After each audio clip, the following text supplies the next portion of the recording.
I do apologize. It has been a freaking week. I am not doing I'm not doing an accent today. I've already challenged myself enough this episode with accents. So we're just gonna go for it. Hello, and welcome to Fae Finders, a Dungeons and Dragons podcast navigating listeners into the vague and supernatural. My name is Kai, and I will be your dungeon master for campaign Amnesia. And with me, I have the amazing Amancio. Hello, hello. The joyous Jupiter. Hello. The kind Caitlin. Hello, everyone. And the stupendous Sam. Hello and welcome. Now, let's see what we can remember.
All right, so to give you guys a quick recap, because I know it's been a couple weeks, you guys all were able to make it to Revolver Keep from Newport Kalam via tree stride thanks to Zerial.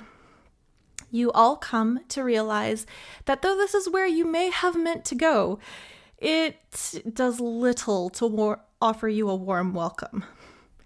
Met with hostility, you sought out who you could that could give you some kind of answers to what exactly was going on. Learning the horrifying truth and reality that what you were doing underneath the mountain may have gone a little differently, leaving you with one last person. You also were able to track down the truth that Farron had burnt down the forest before fleeing without a trace. It became quite apparent that when it came to the cold shoulder that the people of Revolver Keep were giving you was well deserved. After speaking with your godmother Lai and your mother, you decided it was best to seek out whatever deity governed this area. Seeking out the temple that looked like it had long since been abandoned, you caught a glimpse of some answers that you had been seeking. Confirmation that you did indeed start a fire that engulfed the forest, and then ended up fleeing to the capital where you met Nia. With everything you've learned, you went back to Lai for some final answers, a little more personal and closer to heart. And we left you as dinner was about to get underway. So, after a long day running around Revolver Keep, you all start to wind out as dinner is called and make your way down to the forest floor, where there is long tables that are set out, all made of this bright kind of purpley blue wood. There's no table cloths that kind of cover it up. They more so want to showcase the beautiful color that this wood has been, or that this wood holds. And you see that there are quite a few elves that are running to and fro, setting up setting up food, setting up like decorations. They've got like a bunch of arranged flowers as well as different kind of placements of small plants and shrubs that kind of give a more almost wild look to the table. And the food itself, the way it's situated in amongst these plants and trees, or not trees, but flowers and everything, almost makes it look like it's purposely grown there. And there are a few people that have started to sit down at the tables, but most people are still kind of gathering. So what would you guys like to do? Can we sit as close to, like, the head table as possible? Yeah, there are still quite a few seats open in that area. Whoever is sat down is kind of sitting more scattered, like, throughout the middle of the table at this point. Or tables, really. There's about 3 that are all kind of aligned together. It looks like it's basically set up to house the entire keep. I think that we should sit as close to the head table as possible and make sure that they are aware that Farron has come back and that we are going to do good for this little encampment and village rather than burn things to the ground. Put a best foot forward, you know? I feel that sounds reasonable. Though I think everybody seems to know that Farron is back based on the reactions walking through town. Good point. Well, Lady Milliat, how about you lead the way towards where you feel would be an appropriate place to sit? I would be delighted. And I'm going to walk, like, as close to where Farron's parents would be sitting as possible, with, like, still giving respectful, like, we're not being aggressive, but we're like, we're here and you're gonna make sure that you see us. Okay. Yeah, so you can see that it's very, very clear based on the way that the seating is done around the table, as each side of each table is just lined with like a simple long bench, whereas there is only one specifically and beautifully carved chair that is not only intricately done, it's also done out of a different color wood, and this wood is kind of more of like a greenish, it's almost like a lime green, but not quite like that neon color.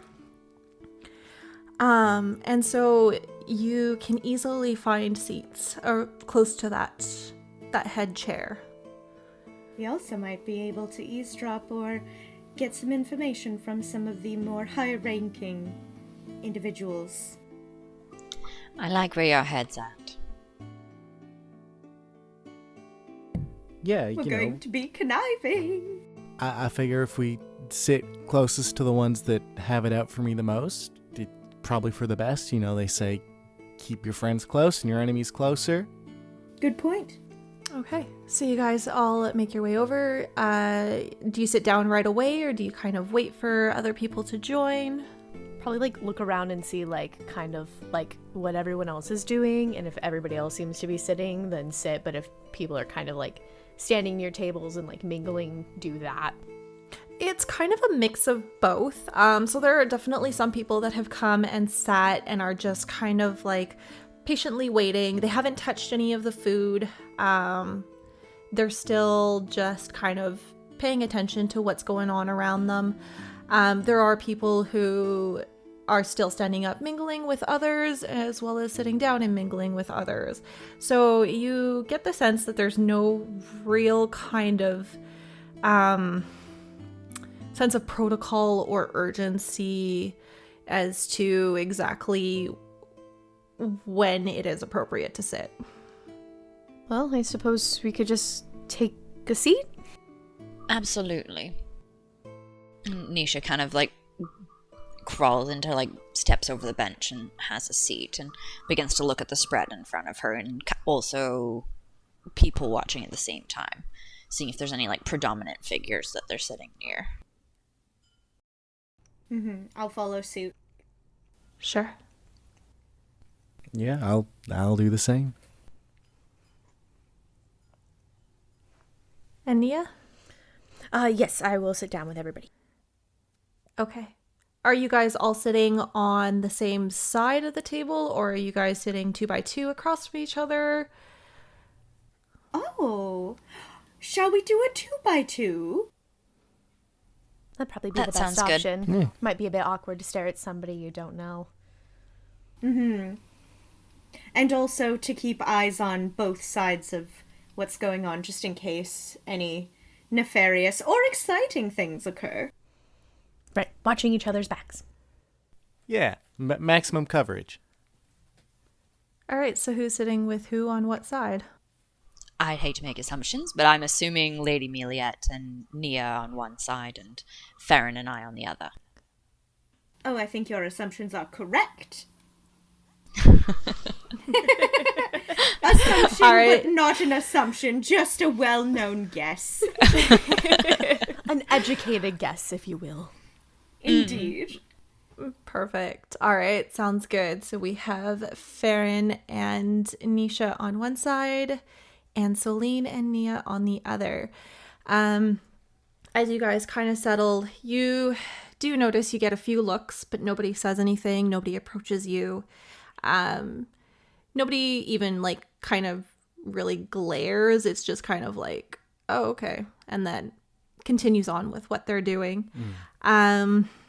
Some plates are placed in front of you, as well as a silver fork and a knife. And other than that, you are basically left to yourselves for the time being. I'm going to delicately pick up perhaps a duck or a chicken wing or something like that. something of that nature. A meat Yep. product, if you will. And perhaps some roast potatoes with some rosemary. And I'm going to delicately take my... I don't know why I'm sticks now. I'm going to delicately take... I know you miss her, but... I do, but no, I love Solene. I'm going to take my fork and knife and just so like delicately and the most like high class back straight, cut into my potatoes and just start like index finger and thumb like plop it into my mouth and just like trying to be extra fancy. Okay. As you take a bite of the potato that you have procured for yourself, it is absolutely delicious. Probably the best one you've ever tasted. The food is just exquisite. Nisha's going to follow suit and lift herself, staggering vegetables from in front of her, and have a couple bites. And then just kind of clock the area and see if there's anyone that's paying particular attention to our group. Okay. So yeah, you do get a good array of like candied carrots. You've got some cauliflower, some grilled peppers. There's quite a wide array of vegetables, all done very differently. And every single one is absolutely delicious. Beautiful. As you take a look around, go ahead and make a perception check. All right. Can I do an assistance by also paying attention? I'd say if you want to make your own perception check, you can, but it's not really an assistance. Okay. One. I would like to do the same then. Sure.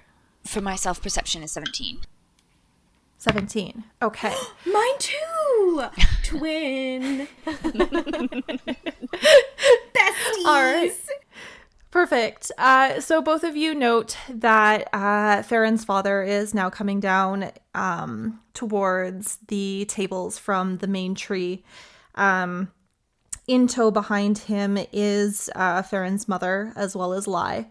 And there are 2 other male wood elves that are also in tow with him.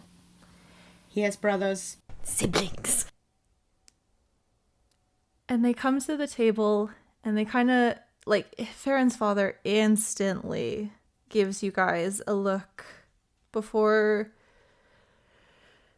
turning to the rest of the crowd there. And without saying anything, without clearing his throat, nothing, just sits down in his chair.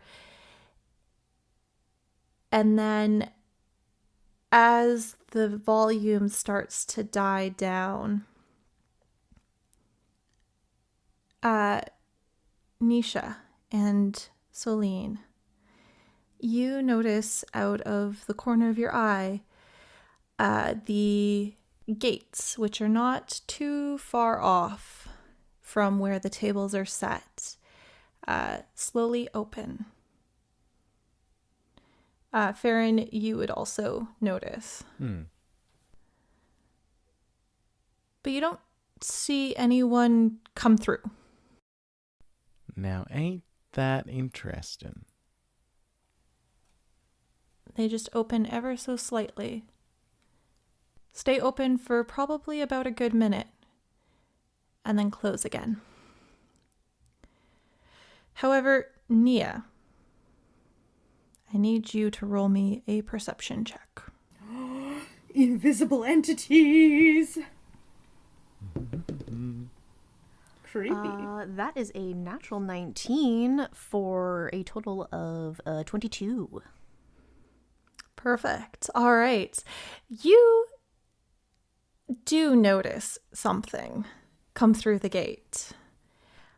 You notice first a couple small little figures, maybe close to the size of a pixie, but not quite what you understand as pixie in nature or appearance.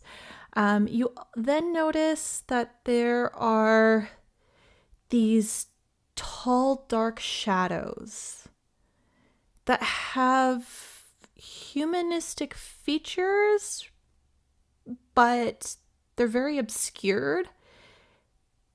And they're more like, they're not very defined. Shadow. And they people. follow after these small little figures. Nobody else really seems to kind of notice from what you can tell. But there's about maybe a good handful, 5 of the shadowy figures and about 3 of the smaller figures that come through the gates. Upon taking notice of them and like noticing that nobody else is really looking, I lean over to Lady Millette and just, did you see anything come through that gate? Just saw it open, but nothing came through. Me as well. I neglected to mention, but Farron got a big bowl of stew, like a vegetable stew. So I slurp it loudly. It's a delicious stew. Of course. Mm-hmm.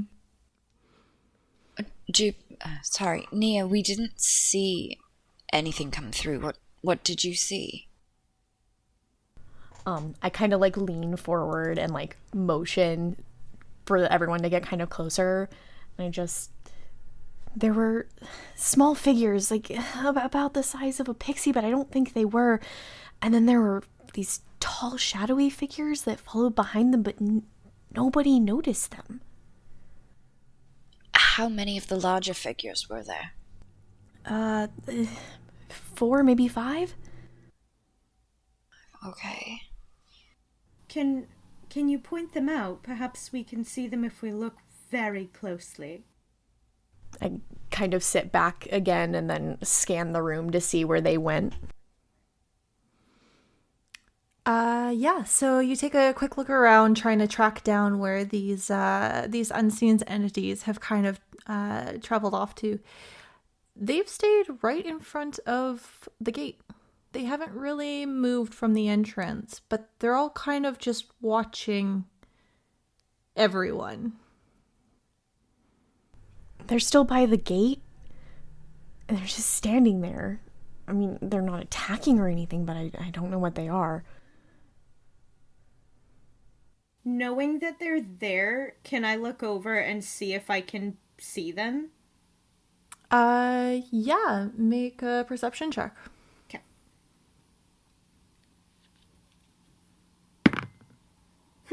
10. 10? No. You have no idea what Nia is seeing. I can't quite see what you're pointing to, but I do believe that you're truthful in saying that they're there.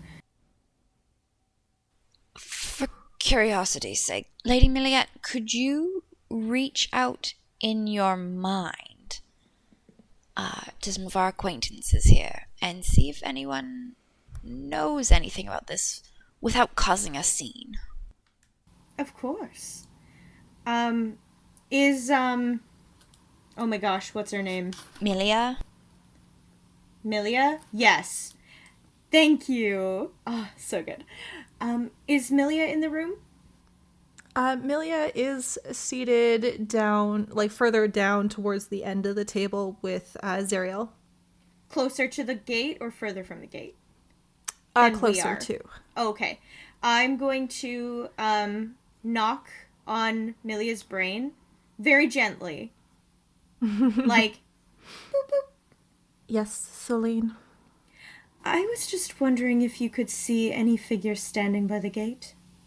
You see her kind of look at you in question, like, what are you talking about? And then she looks over at the gate, and for a moment, she just kind of searches the area and turns back to you and just shakes her head. Interesting.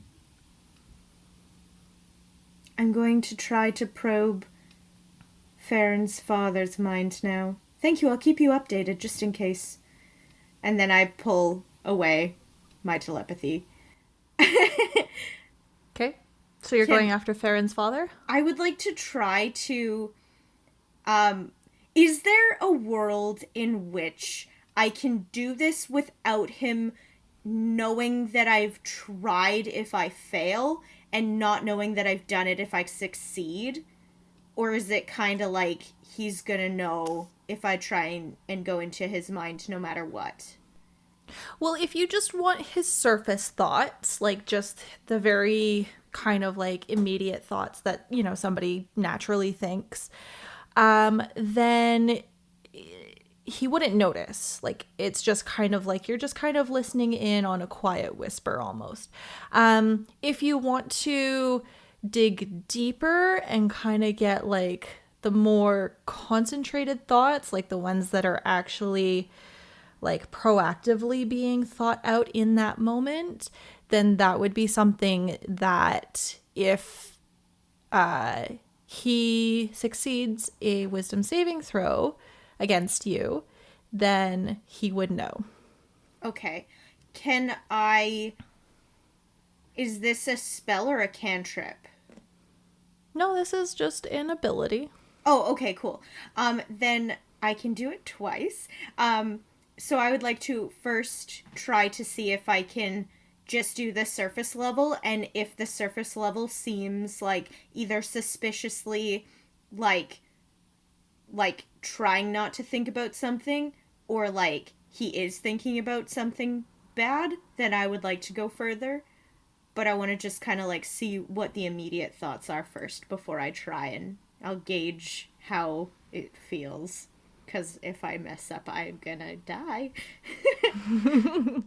Okay, so you just kind of gently reach out towards Farron's father as he sits down in his seat and kind of starts taking some food off of the plates in front of him and digs in.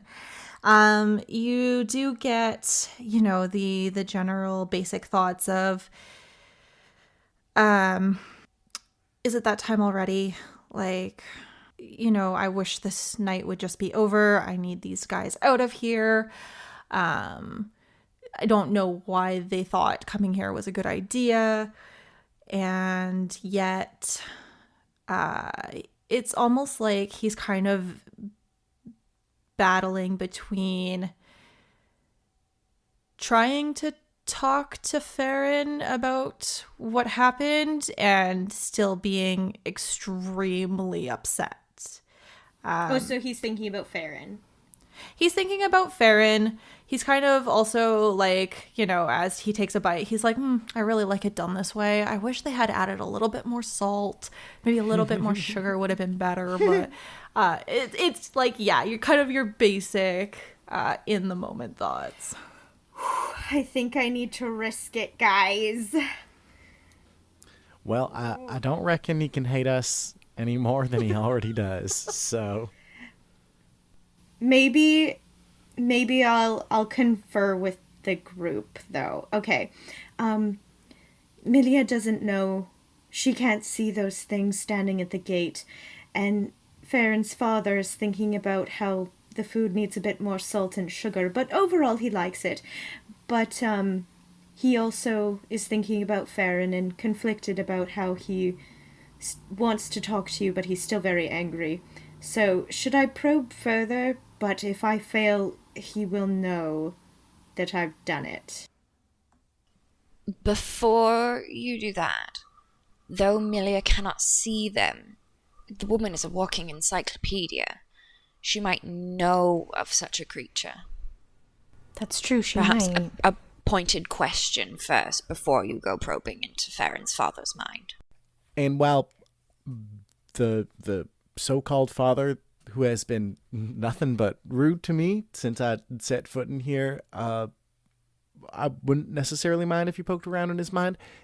We might also get what we're looking for if I just talk to him, if that's something that's already on his mind. True. But for right now, for sure, I will ask Milia if she knows anything. So it's shadow figures with human features, but they're warped. And 3 small pixie-like creatures that aren't pixies. I just said the 3, I didn't give specific numbers on the pixie. I just said like pixie-like creatures and then like tall shadowy figures. Okay.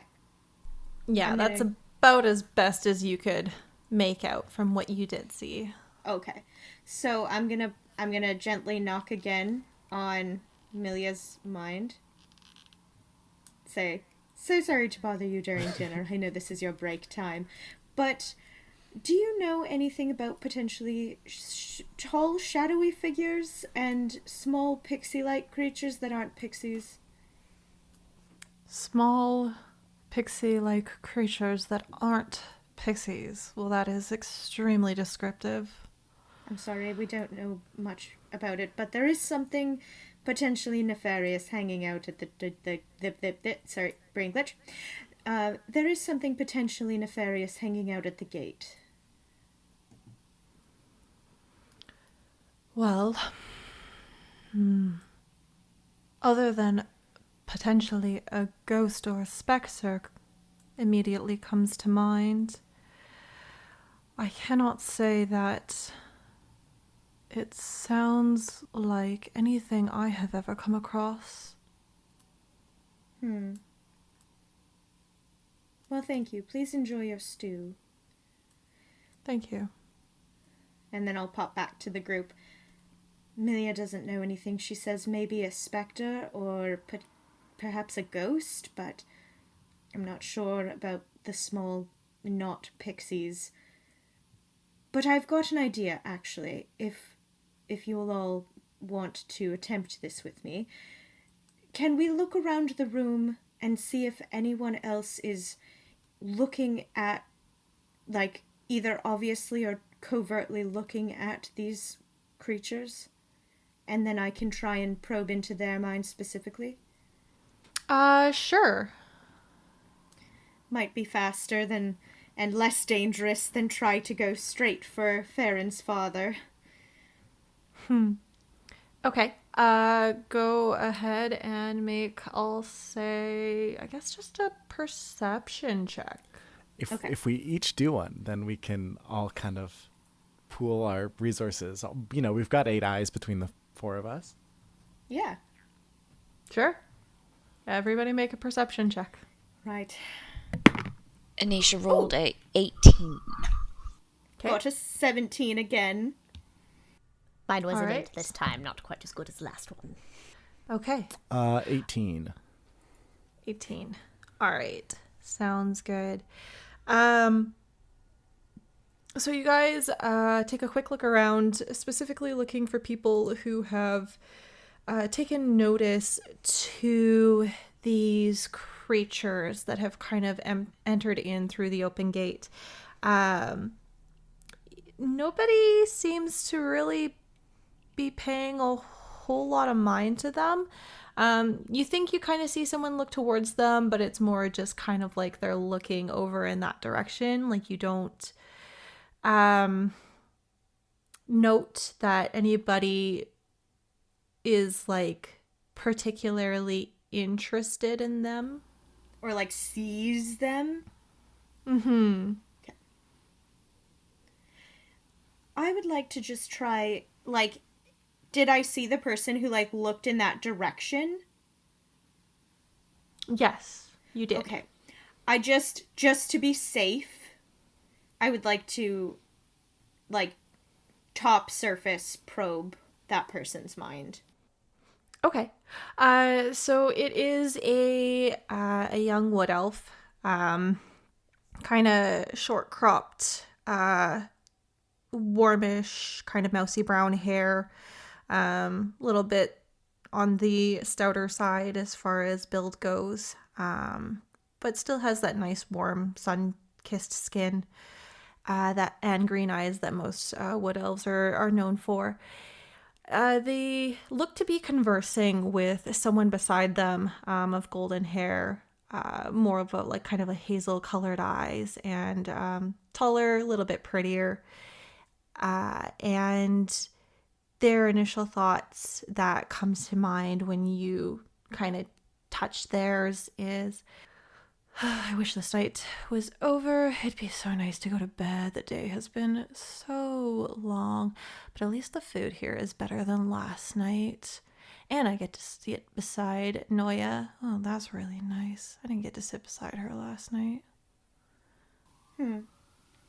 Aw. So, the only person that I thought might have been looking over in their direction is just thinking about being sleepy, which relatable, and how good the food is, and also that she's they're happy to be sitting next to that other person. So I ship it. Hopefully they are happy. But perhaps I can look into your mother's mind and then maybe Lai's mind and just kind of get the base option. Also that general person that we met in the morning. Mm-hmm. Because perhaps, can I do all of those things? Sure. Or is that too much? I can reduce. I have an idea as well. No, Okay. no, that's fine. So who do you want to reach out for first? Because everybody's gathered here, so it's easy enough to kind of locate where they are. Yeah, And let's give them a do little brain blast. Sorry? I said, and give him the old brain blast. Brain blast! Jira Neutron! And can I do the what's his name? The general person that we met this morning. Aster? Aster. Sure. You notice Aster is kind of seated more towards the middle of the table. He's not really conversing with anyone. He's kind of just, minding his own business, eating his food. You do see him kind of just looking around as though still on alert, still like in the mindset of being on guard. And as you touch his thoughts, you get... why would they put me in the morning shift tomorrow? I was up so late tonight with this shift. Gosh. Well, at least I get my new sword tomorrow. That's kind of nice. This one is dull. Dulling. Is that a word? Wait. That doesn't sound right. Oh, So, man, yeah, I'm it's just... gonna abuse this power so badly now that I know that I have it. Oh, I know. I've prepared everyone. Oh, I'm so good. All right, who are you seeking out next? Let's do lie next. Lie? Okay. As you reach for lie, you initially get, I'm so glad Farron is safe. It would have been a shame if, well, if the other thing had come to pass, but at least I know he's well. And then she looks directly at you. I'm gonna smile and give her a nod. And her mind goes blank. Uh-oh. I'm going to knock very gently. Yes, dear. I'm so sorry to be intrusive. I didn't want to alarm you or make you uncomfortable. We just have potentially an issue with shadowy figures and small like pixie looking but not pixie creatures standing at the gate. And I didn't want to alarm anyone. I just wanted to see if anyone knew anything about this. But I hope that it's not really inappropriate that I sort of kind of knocked on your brain and kind of walked in before you acknowledged I was there. She's still watching you with a very stern expression. And she replies back, I would be careful with how you use that power. But if you are concerned about our evening guests, I would worry not. They are here every evening, and this dinner is a tribute to them. Oh, are we... It is rare that you can see them, though. I see. Are they benign, or malevolent, or benevolent? They will leave you be as long as you leave them be. Do you know what they are? It is said that they are shadows from a realm long forgotten. I see. Well, thank you so much, and I'm very sorry. Next time I promise I will knock before I come into your brain. I'd much appreciate that. And Enjoy your dinner, Solene. thank you, you as well. And I'm going to retreat into my own brain again. And I'm going to put a lock on my brain real tight, if I can do that, so nobody can pop in without me knowing. Because I just realized it can go both ways, so I'd like to shield my brain. Okay, sounds good. And I turn to the group and I say, well, Lai is definitely very strong of mind, and she noticed that I was in her brain. She's not mad, she's just disappointed, so I feel even worse about it because of that. But she said that the shadow figures are creatures of a world long past and forgotten. And she said that as long as we leave them alone, they'll leave us alone. And the dinner that we're at is a tribute to them. And I don't know how she noticed that I was in her brain, but I think that she is good, potentially for now, unless she turns out to be a surprise twist villain. But that remains to be seen.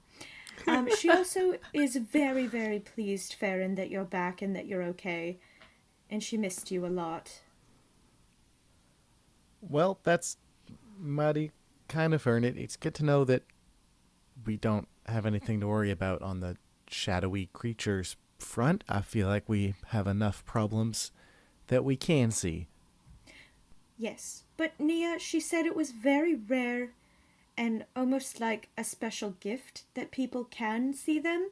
So your eyes must be very special.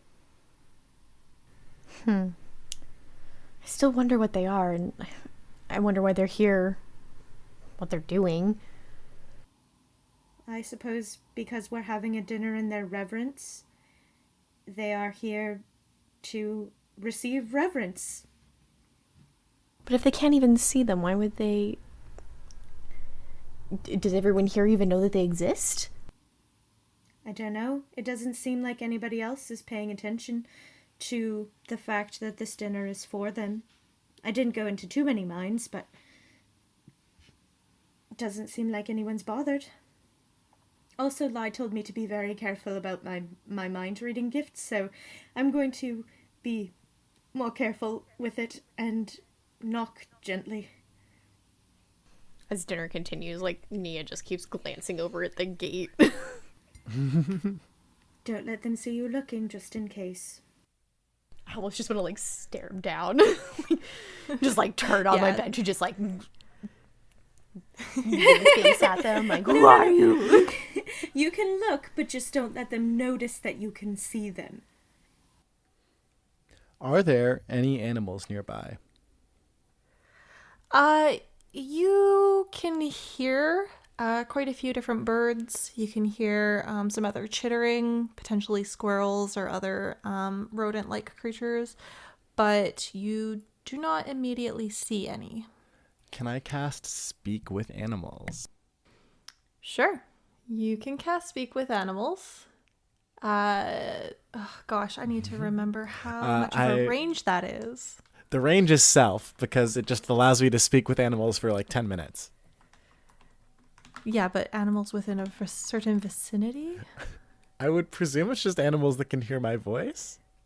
Let's see, 1 second. 10 minutes. Knowledge and awareness of many beasts is limited by their intelligence. That's useless. All right, I will say that animals within, oh gosh, an 80-foot radius, you are able to speak with. Which gives you quite a lot. Yeah, I'm just gonna ask the nearest bird if it can see the creatures by the gate. Hey, y'all seeing these guys over there by the entrance? You hear back, see? Yes, we see. Creatures there. Yes, creatures. Right. What do you know about them?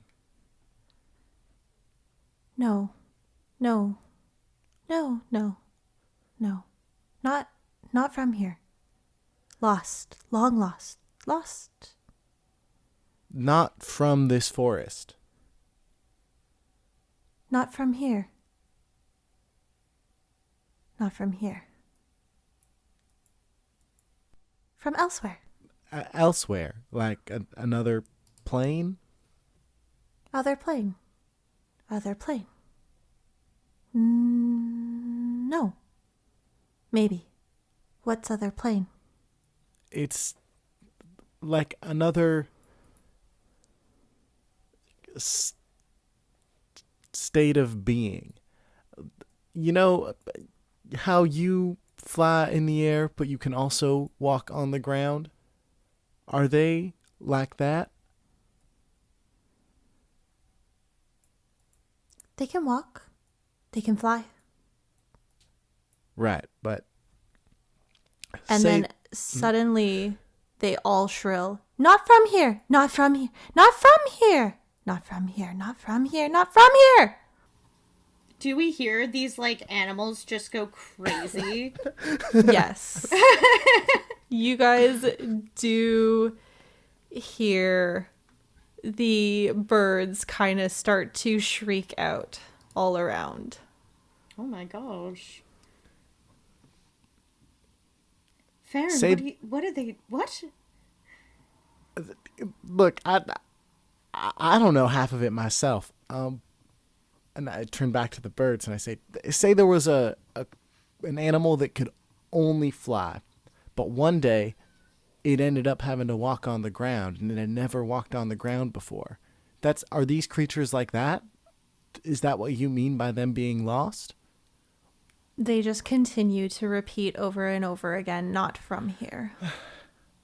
Well, all I can gather from the birds is that these creatures aren't from here.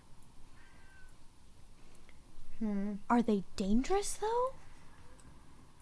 Well, Lai said that they're not dangerous as long as we don't bother them.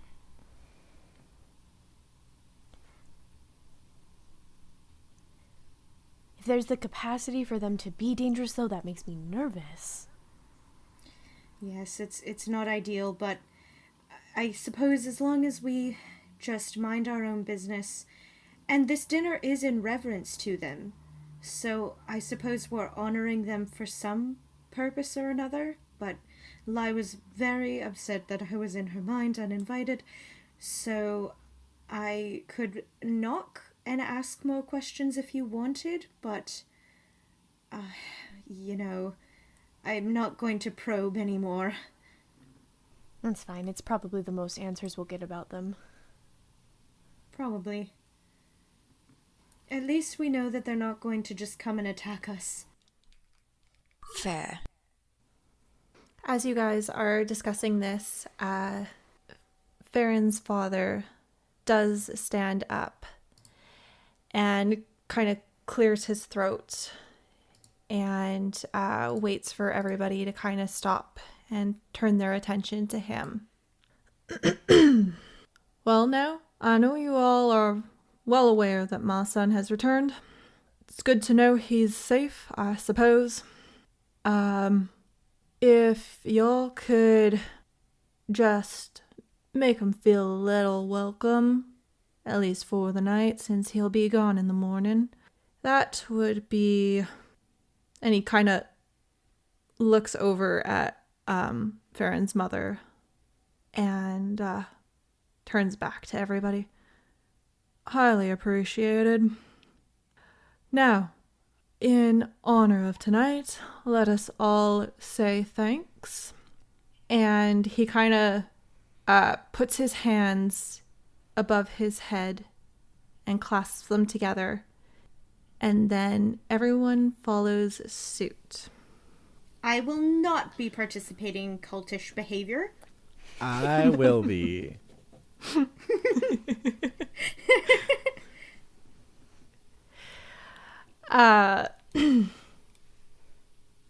He stands like that for a moment and then sighs deeply. To the Feywilds, may we return, and then sits back down. And everybody continues their dinner. Perhaps those creatures are from a long lost... Oh! The Feywilds. They're fairy creatures. Okay, don't talk to them. Don't acknowledge them, leave them alone, and then they can't affect us. Yes. Bad news bears if we go and deal with the Fae at this time. I will agree to that. All right. Is there anything else you guys would like to discuss as dinner starts to wind down? I would like to, yes, actually. Farron, I know that you don't remember, but would you remember having brothers? I feel like you have brothers. Those two other, male elves that came down with your parents, I feel like either guards, but no, I kind of get familial situation. I really wouldn't be able to tell you, and I also saw them, but didn't want to assume as to what the relationship structures of this society may be. So I really don't know what their relationship to my father or my mother is. Maybe they're related to me. Maybe they're not. Maybe they're security. Maybe they're honored guests. Who's really to say? Would you want to meet them? I'm sure it couldn't hurt. I mean, I do mean to speak with my father anyhow. If nothing else, it would just be nice to thank him for making you feel welcome and encouraging everyone else too, given how he was behaving this morning. Exactly. Yes. Do you want company and, so to speak, backup while you do that, or do you want to have this conversation alone? Y'all, please come with me. I might need to step away with my dad for a portion of the conversation if he doesn't feel comfortable opening up in front of people, as men are often wont to do. But yeah. Then we shall accompany you. I'd be delighted. Absolutely. Our pleasure. Okay, so are you guys approaching him now, or are you waiting until the end of dinner and things start to clear up a little bit? I think waiting until the end of dinner probably makes the most sense. Yeah, not draw like a ton of attention to us. Yeah. Okay, sounds good. So the rest of dinner pretty much goes by uneventful. There's a lot of conversation, a lot of talk of just generic things around the keep as to like whose shift it is tomorrow to keep watch, what the next dinner brings, things like that, daily in and outs of where training is going to be held next and that kind of stuff. So most of the conversation that you can hear and you gather, it doesn't really focus on anything specific. But as people start to clear away plates and start to kind of carry on their night, by now the sun has completely set. It is dark, and the plants and flowers that are littered around the keep start to glow, as well as there is a bit of kind of like twinkling fairy lights that are held around the keep as well in small glass orbs. There are no torches, no fire at all, for good reason. But everything here is very naturally lit. Those without dark vision will have a little bit of trouble seeing, but it is not entirely dark. I have dark vision, yeah? I never I do wrote not. it down. I don't think so. I No. do. No. Celine does not. This is the first time ever in my entire life that I haven't had dark vision. Yeah, no, Celine does not. Does Nisha? No. Nisha Okay. does not as well. Okay. But I had a produce flame glowy situation, though, in the caves, right? Like, I had a little, like, green, not fire thing, yeah? Correct. Okay. But that was, you produced that because you could not see. Right. Just so I know that I have it. Yeah. In case. Okay. So as you guys kind of are hanging back, waiting, you eventually see Lai and Nalea get up and start to head towards the back of the keep. Not necessarily to the center tree, but a little off to the west of it, chatting about something. And Connacht, Farron's father, he eventually gets up and starts to make his way back towards the center tree itself. Time to ambush. I don't say that out loud. I don't say that. I'm not enacting war. If he's headed by himself, it might be best for me to go it alone, but We can certainly stay nearby in case you need us. Yes, we'll be in earshot, and if you need me, just knock on my brain. I don't believe that connection goes both ways. Oh, I give it to you. I turn it on. You have it for an hour. Well, fantastic. Don't go poking and prodding too much, although I'm not quite sure what it is that you would find.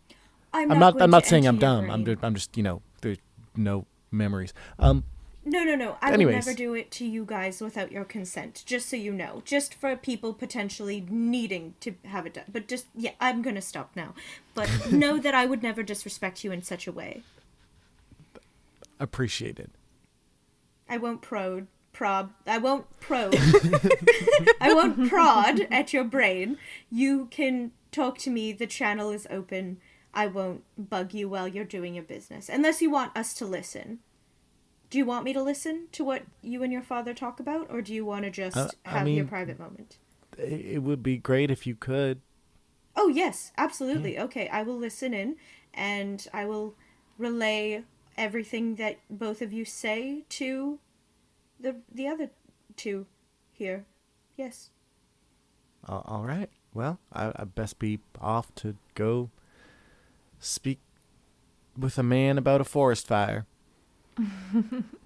Very much good luck.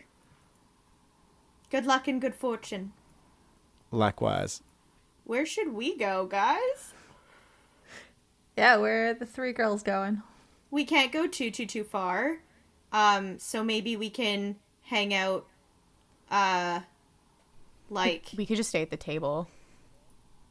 Yeah. Picking at food well, and stuff. Depending... How about we can sit outside the beautiful middle tree. The big tree. We'll sit outside, because we just can't be too far, because otherwise the mental connection won't stay. So, we'll just sit outside the tree.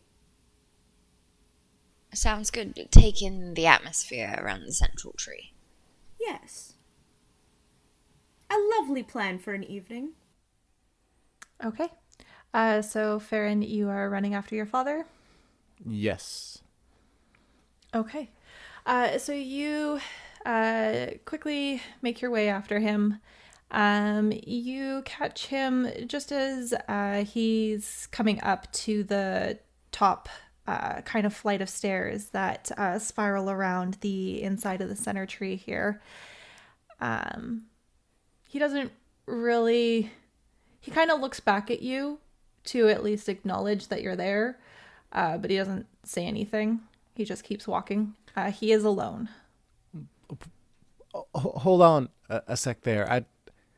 I just wanted to say thank you for taking us in, in spite of everything, and thank you for asking the rest of the town to look out for us and not to treat us too harshly. It really means a lot. You're welcome, I guess. If anything, I suppose it makes me look good in the king's eyes because the princess is here with all of you. But... That she is.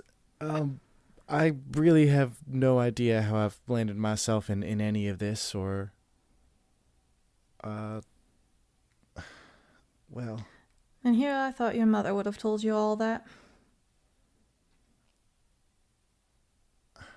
I'm struggling to put pieces together into a puzzle that I don't know the shape of, but it's clear that you and a lot of others do, and it's looking like that shape ain't something so nice. So forgive me for being a little tepid.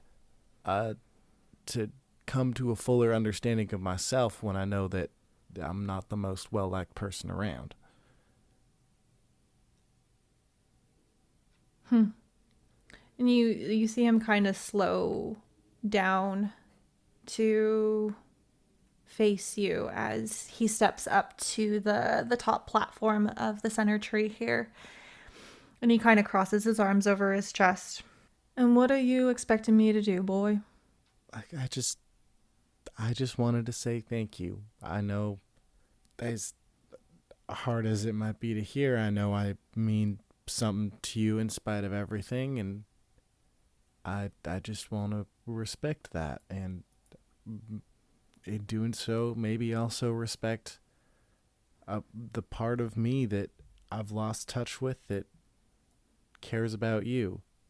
He thinks for a moment, kind of looking you over. Well, despite everything, you still are my son. So I can't completely write you off now, can I? You know, you very well could, and you chose not to, and that does mean something. Right. I know you're dying to ask, boys, so go ahead and ask the question. You're gonna have to elucidate me on that. You don't want to know why you haven't been back here in over 80 years at this point? Oh, you mean the fire? Well, there's that. That's only part of it. And what's the other part? The other part is you've been gallivanting around with that little princess of yours ever since. Did you say For 80 years? 80 years? Farron's old. Well, you left us 80 years ago. I don't know how old she is. Presumably not 80. 80 I can believe on me. I know that much about elves, but she, you know, I don't know. She's a human. She's what? Somewhere between 10 and 30?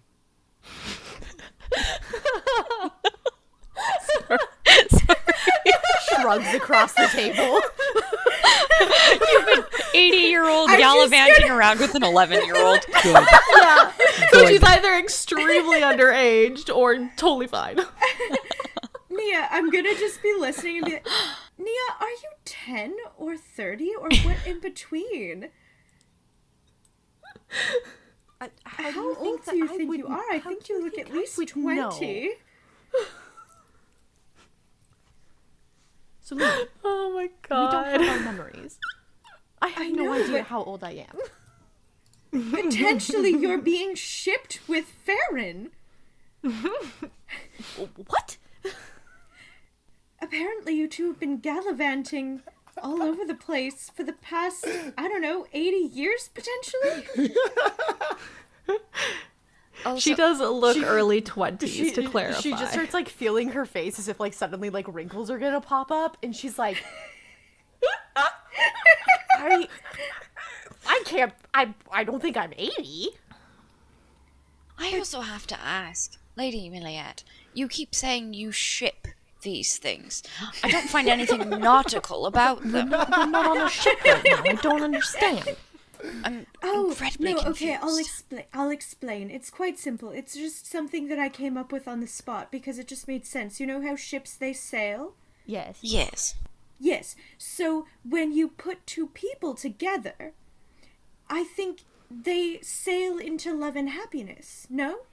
They set sails into their lives together? So it's sort of a metaphor for being together in a relationship.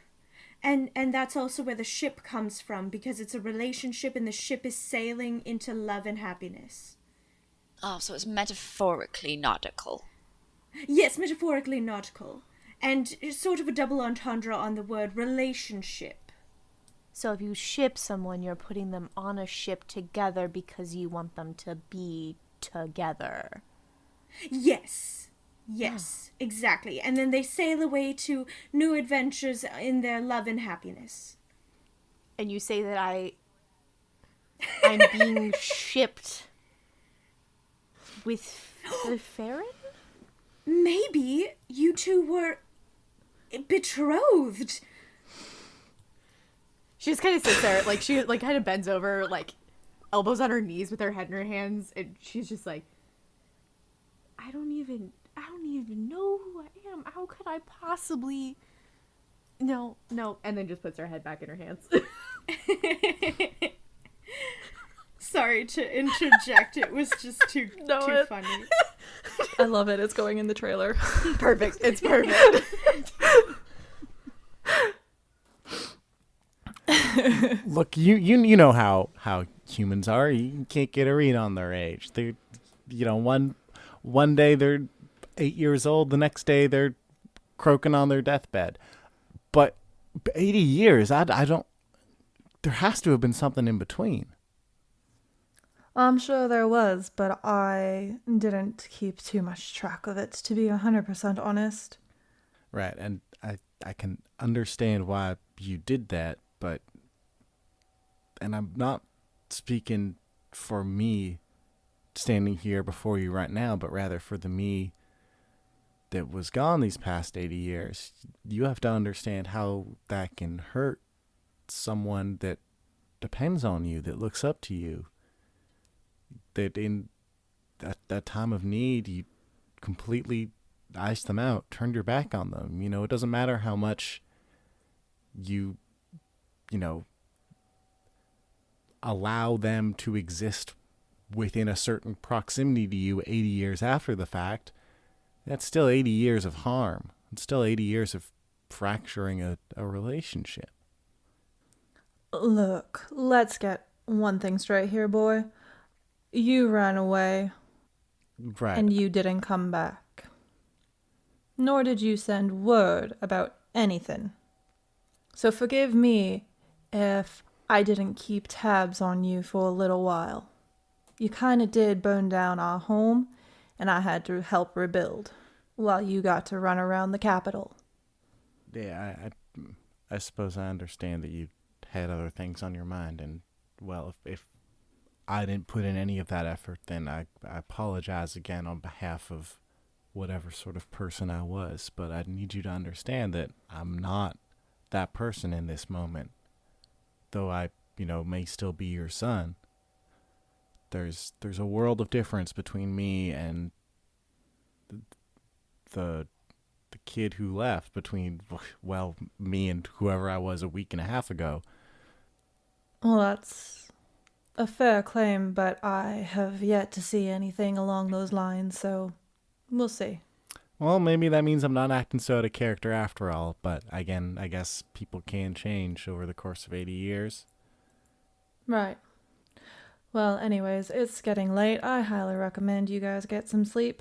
It is an early morning tomorrow anyways. Right. Sleep well, then. You as well. And he turns and walks away. I do the same, and I walk back to everyone else. Can we be, in mid-conversation about betrothals when Farron walks back? It's specifically Nia and Farron, and Nia just still head in her hands, elbows on her knees. What the hell?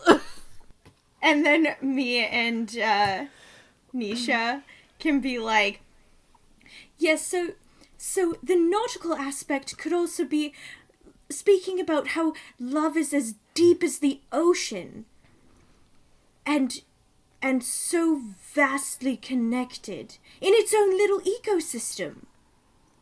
So then it makes me wonder that there's no memory. Is the chemistry still a part of it? Does Farron feel inside the same way about Nia as he did before?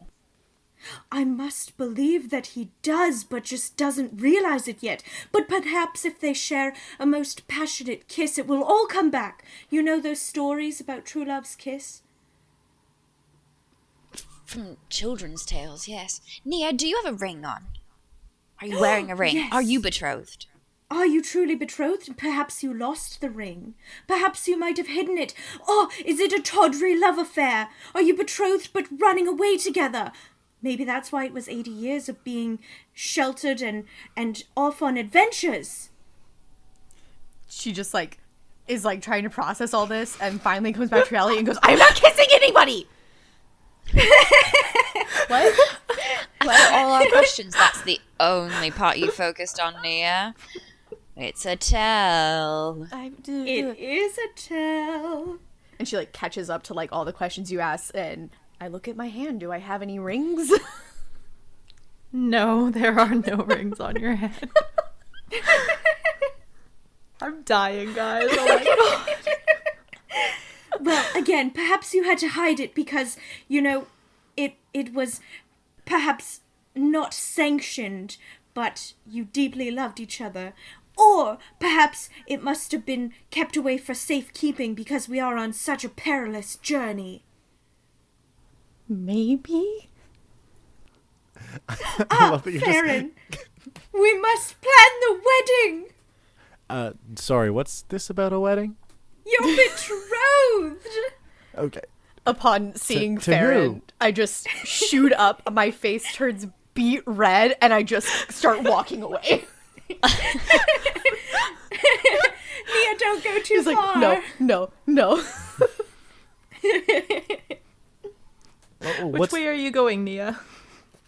I don't know what the back. We're back towards the room, trying to get back to the room. Okay, so back up the central tree. Yeah. Okay. All right. Sounds good. Sorry, what's this about a betrothal? Betrothal to who? Who's getting married? You and Nia. Pardon? You've been in a tawdry love affair for 80 years. You're going to get on a ship and sail into your new happily ever after. No. Sorry, my father doesn't know where I've been the past 80 years, and now he sees me gallivanting around with the princess. He's maybe reading into things, I think, and also, there's no way in hell Nia's been alive for 80 years. So, I mean, I don't know what any of the nature of any of our relationships was before we hit our heads real hard, but I don't want to rush into anything, especially not a wedding. Oh, well, she could be 80. We actually don't know if she's human. Right. You raise a valid point. We don't actually know. We don't. Maybe you could have asked your father. He probably knows because the king would also be the same race. So it would be a common knowledge. Not necessarily. True. Secrets in the royalty. Could be a new pamphlet. Right, that's For the kind of pamphlet you entertainment. spread around if you want your head on a chopping block. No. It would be all in good fun. Try telling that to the king. Hell, try telling that to Nia. Well, no, I wouldn't want to make Nia unhappy. But I want her to be happy, so she's happy with you. We'll find out. I ask her, is she happy with me? I haven't given it any thought one way or the other, if I'm being quite honest. I found out I have a sister and a family and a village and someone that I thought was flirting with me, but that was actually like my babysitter, because elf age is weird and strange. Because I probably wasn't actually a baby. I was probably like your age. I don't know how old you are. I don't know how old I am. I'm at least 80. I am a being of dreams and shadows and night. So I'm timeless. Right, and I'm an angel sent from Palor above to dole out divine punishment against the forces of the abyss. Okay, But well, I know that you're in a bad mood, so you're mocking me, but I think it's time for us to turn in for the night before we get to any wedding planning or anything of the sort.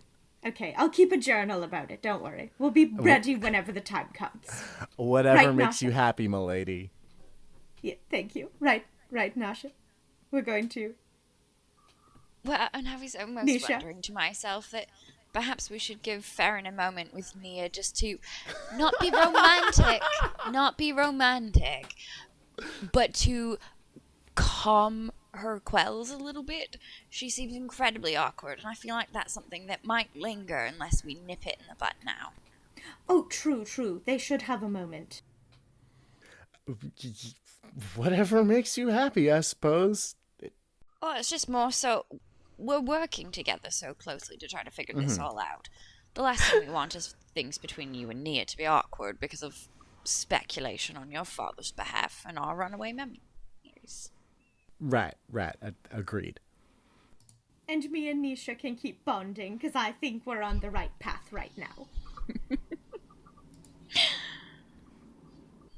All right, so what are you guys doing? I guess we're all also headed back to the inn. That is Yeah. where Neo went, after all. Okay, so all of you are heading back? Yeah, all of us are heading but back. I'm going to go to Nisha's room and shove Farron into my room with Nia.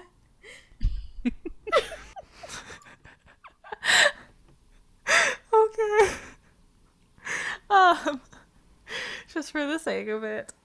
So Nia, you had already made it back to Lai's place, well ahead of everyone while they continued to converse. Lai had already set you up in a room, and had kind of shown you where to direct the others for their rooms. Everybody actually gets their own room here, just to keep things simple. And all of a sudden, Farron is being shoved in your room, and the door is closed. Yep. Look, this wasn't my idea. I'm sure it wasn't. Nia's still beat red, just like super embarrassed.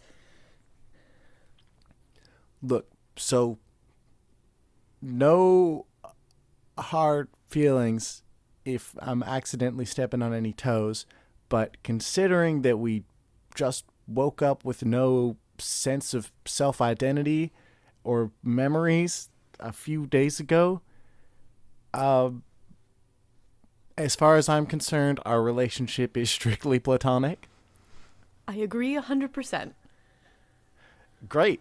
Awesome. Do you think Celine's barring the door so you can't leave? I can certainly try Because it. And I try the door. feel like that's something she would do. Thank you for accurately characterizing me. Are you barring the door? No, I was listening, and when they both agreed, I stepped aside and was just kind of, like, inspecting my nails and, like, how did it go? But 100% I eavesdropped the whole thing and was telling Nisha. Okay. Oh, well, we made out and I proposed, and we're getting married tomorrow. It's going to be a beautiful Please, the wedding ceremony. plans are on.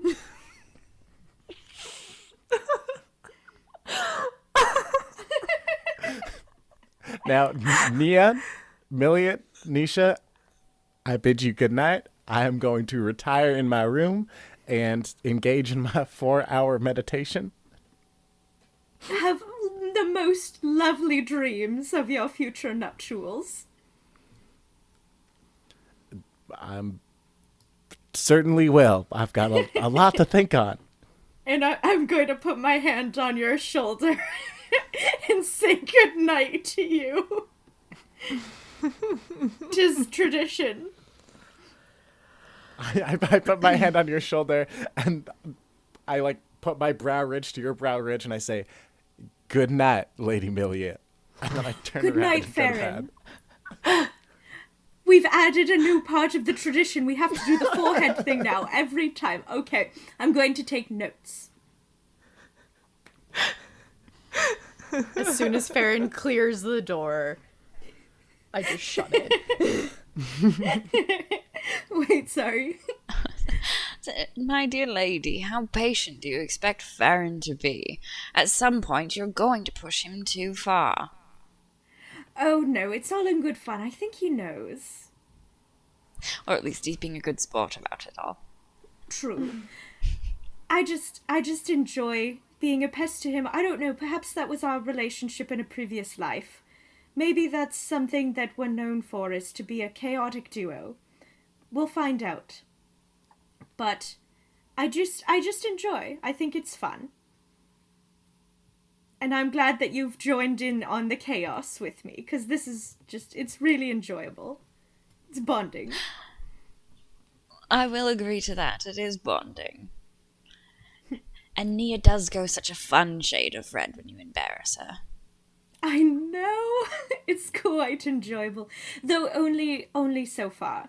Of course it has to be all in good fun, because if anything truly bad happened to her where she was really uncomfortable, I would absolutely destroy the source of that discomfort. Understandable. You do care about her. Incredibly. Of course. And I've also grown to care about you and Farron as well. And we must all protect each other and make sure that we're all okay. Agreed. Well, I bid you adieu, Lady Milliette. I'm going to turn in for the night. This has been enough excitement for one day. I suppose so. And I'm going to put my hand on your shoulder, not in like the weird way, but just in the I hope you have a very good night. I do the same back to you. And go to bed. Okay, so everybody is settling down for the night. All right. So, Farron, Yes. as you settle in for your meditation and you start to feel your mind kind of drift off, you suddenly get the sense that somebody is in the room with you. Can I, like, open one eye and look around? Yeah. Okay. And you see Lai. Hello? Can I... Do you need something? She smiles softly at you and holds out her hand. I have something to show you. Would you follow me? Yeah, absolutely. And I take her hand. Okay. She helps you up and she starts to lead you out the door and down the central tree and to the gates. And the gates are slightly ajar. And she pulls you outside. Now, if this is your way of kicking me out of town, I appreciate you holding my hand through it. I'm not kicking you out. Just follow. All right. And she leads you deeper and deeper into the forest. And for a moment, you're kind of looking around, trying to get your bearings as to where she's taking you. And then suddenly she's gone. The hand that was leading you is no longer there. Yeah, great. Lie? Hello? And suddenly the forest around you all fades away into ash, leaving nothing but darkness around you. Oh, not this again. And you turn, finding yourself face to face with your father, a twisted look of disappointment and anger skewing his features. You shouldn't have returned, boy.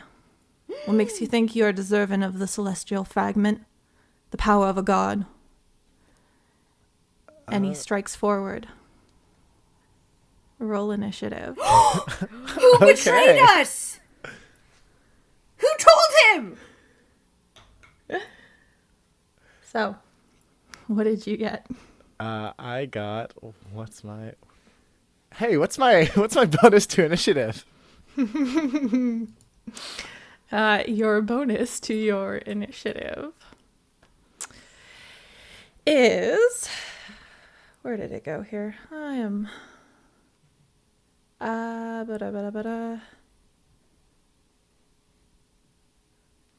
do I not see it?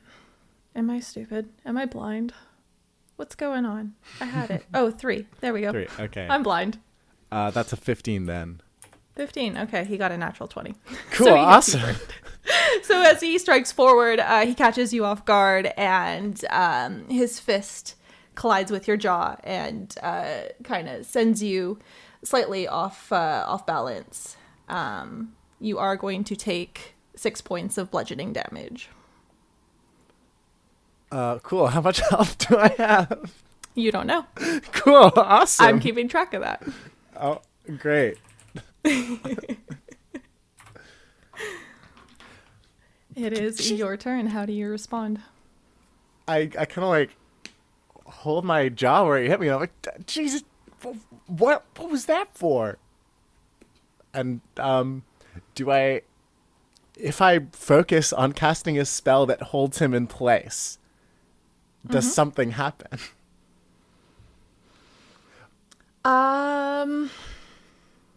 Make an Arcana check. Oh boy. What's my bonus to Arcana? 0. That's a 7. 7. Okay. You do not find anything that would necessarily hold a person in place. However, you do get a sense that you could potentially create a barrier between you and him with the wind. Can I cast Wall of Force? It's not Wall of Force. Okay. It is Wind Wall. Can I But cast yes. Wind Wall? Yeah, great. Yes, you may cast Wind Wall. So a rush of air kind of surrounds you for a moment and then creates this barrier between the two of you. And as you kind of finish this spell, you notice that all around you, creating a ring, are the animals that you recall seeing in your vision. And they have surrounded you too and are pounding their feet, creating a rhythm. And your father looks at you and says, "Ha! Still think you're more important than you really are, boy. You were always just a brat who couldn't do anything for yourself." Well, And he's going to take a step forward and put his hand through the wind, and the wall falls away.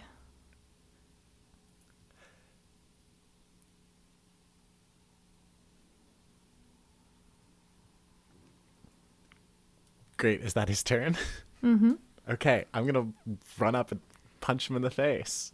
Okay, go ahead and roll an attack. I mean, I'm not proficient with my. Am I proficient with my fists? No. No.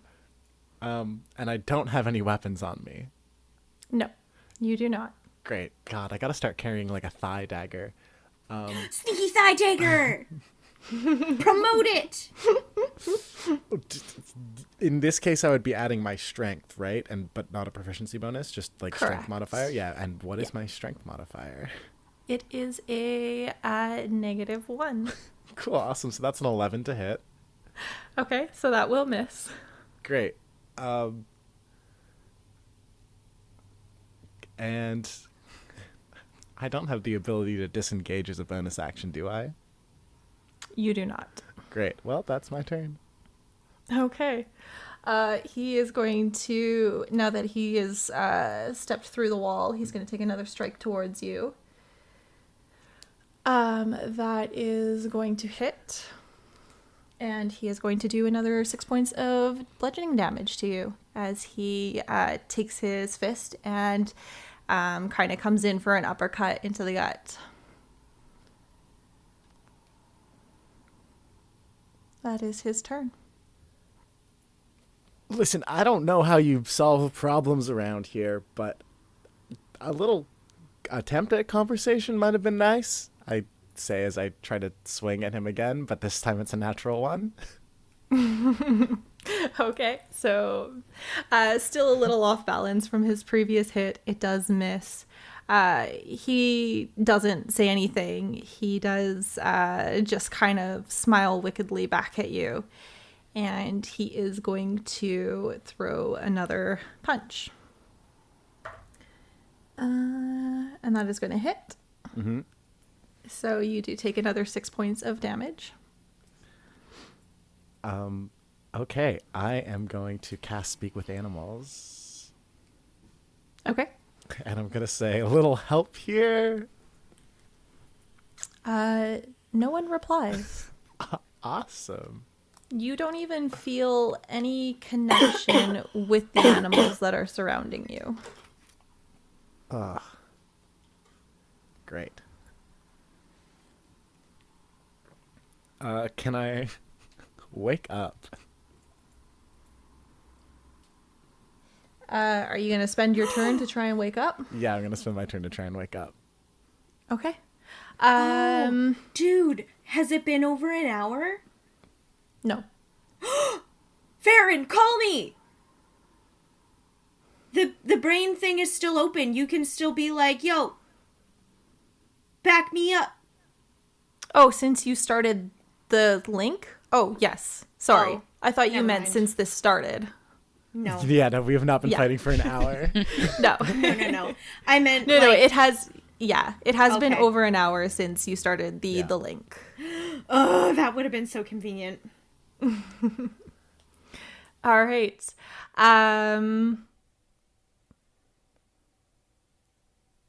Okay. Sorry, I'm just double checking something here.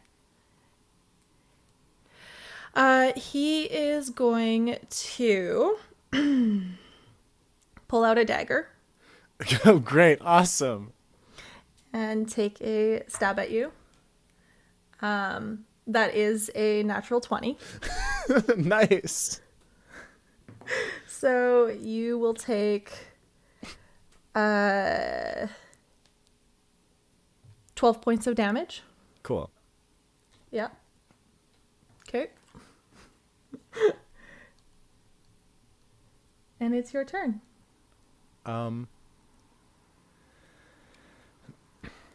Can I attempt to grapple him? Sure. You can definitely do that. Make an It's an athletics check. okay. And what's my modifier on this? Athletics is -1. Okay, that's an 11. 11. He also got an 11. So just roll a straight 20. And Okay. whoever rolls the highest is going to break that tie. Okay, I got 15. You got 15. He got a 9. Nice. So he is currently grappled by you. Cool. I'm going to try to disarm him. Okay. I'll say just make a strength check. Oh, boy. That's a natural 19, so an 18 modified. 18. Okay. I'll say you disarm him. Sweet.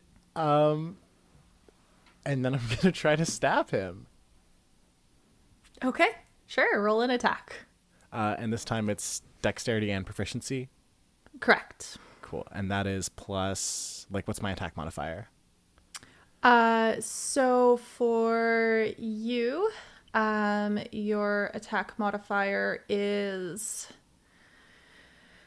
I believe it's just a straight 4 because, nope, I lied. It's a 7. Cool. So that's a 13 to hit. 13 does not hit. Oh, wow. I still have him grappled. Is he just not doing anything anymore? No. He's Oh. not doing anything anymore. I'm going to try to stab him again. Okay, sure. Go ahead and roll another attack. That's a 22 to hit. All right, 22. So for just a dagger, roll a d4. Okay, that's 1 plus, I'm assuming 3. Yep, Okay, so that's 4 damage. 4 damage. Okay, sounds good.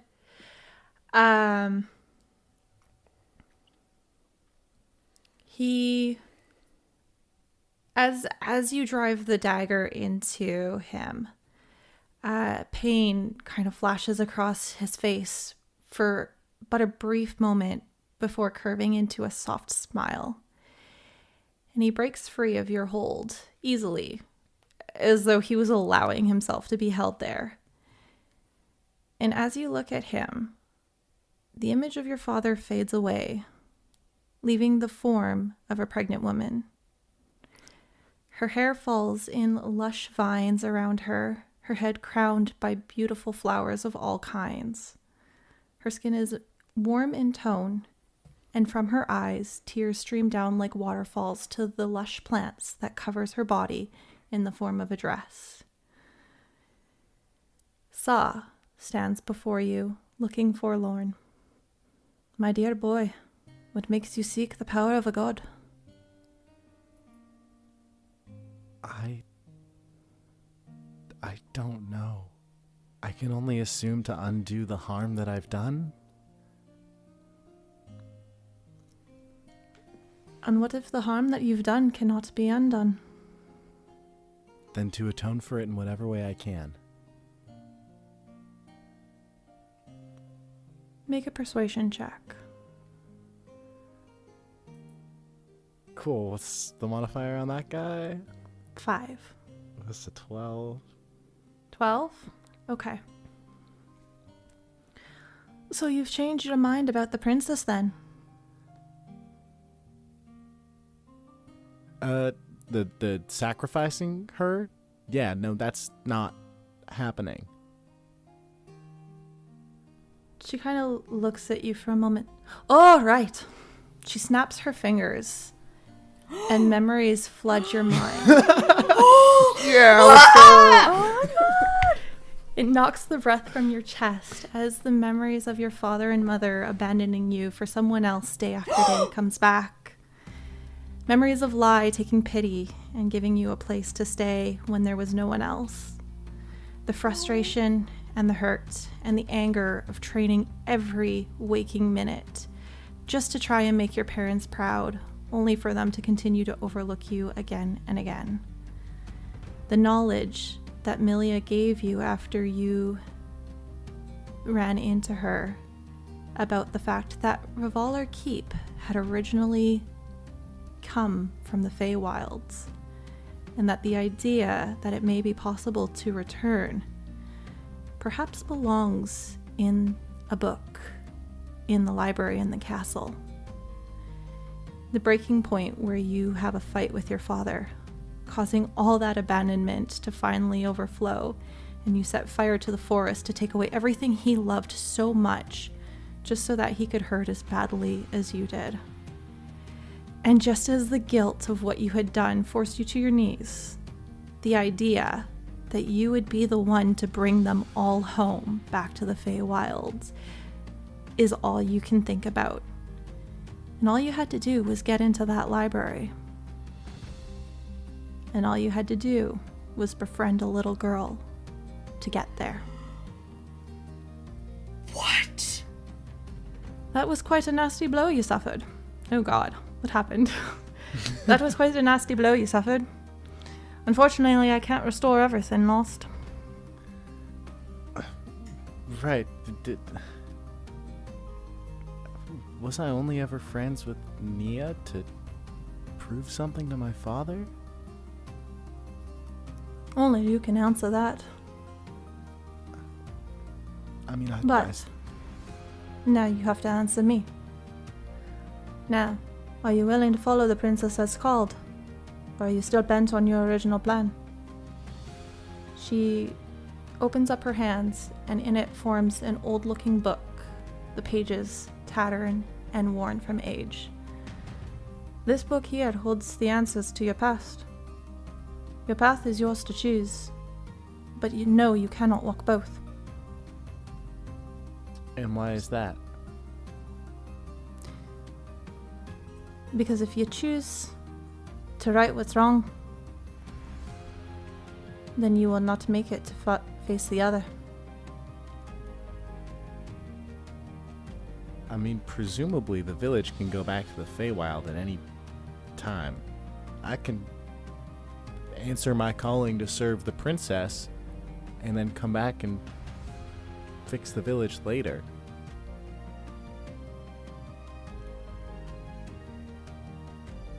If that's what you think you want.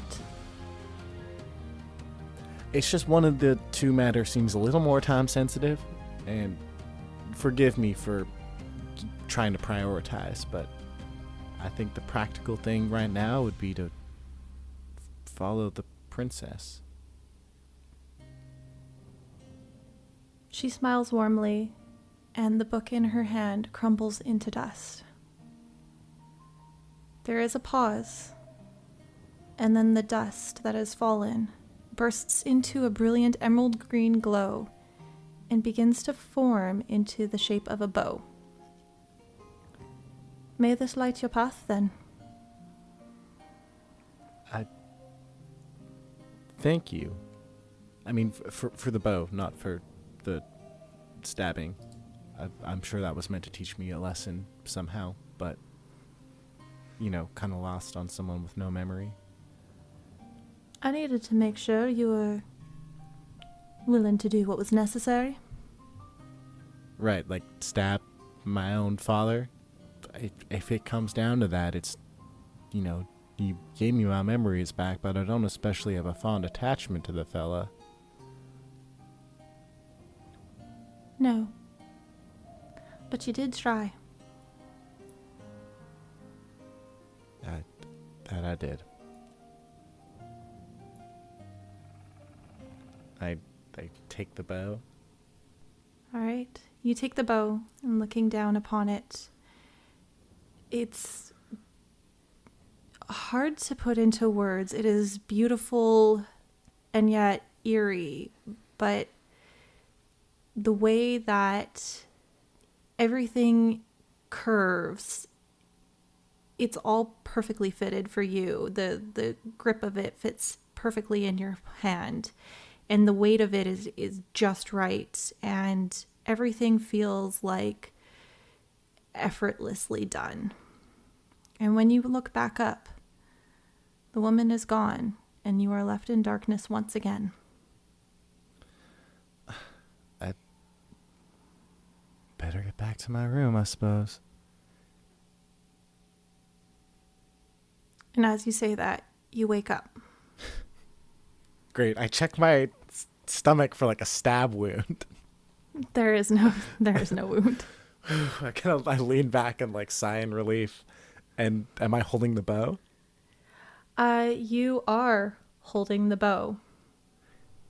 Can I attune to this precious object? So the bow is actually not attunable. Oh. It is soulbound, meaning it is automatically attuned to you. Nice. Ooh. Sick. It does not take up any spots as far as attunement goes, and it is always on hand and always at the ready, though may not be in view. And all you Okay. have to do is summon it with a thought and dismiss it the same. Great. I will give you all the details, but essentially you are looking at what is called a fractal short bow. And Nice. this bow has two different options. It can either shoot a fractal arrow, which basically explodes upon hit and can deal 1d8 piercing damage, as well as the fragments that it explodes into can deal an additional 1d4 plus 1 force damage to 3 other targets. Or it can just shoot a normal arrow. Nice. Yeah, so I'll give you all the details afterwards. But yes, you now have your celestial fragment. Ooh, okay. So, how do we feel? Fucked up! So my meditation, my trance, it's like 4 hours, right? Mm-hmm. So everyone else is still asleep. Mm-hmm. Okay. I guess I just kind of like go out and get some air and I wait for people to wake up. I would say refer to all the gifts in the chat. We were going through it. All right. A lot of feelings. Well, if there is nothing else that you would like to do for tonight, Farron, we will go ahead and end our session there. All right. Ended on him sitting outside and contemplating his bad childhood. Yep. Okay, stopping recording. Yeah, I know. Stopping recording.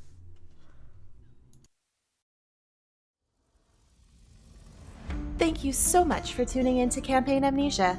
And remember, new episodes air every third Sunday of the month at noon. And be sure to check out our other adventures by searching Fayfinders wherever you tune into your podcasts. Until next time.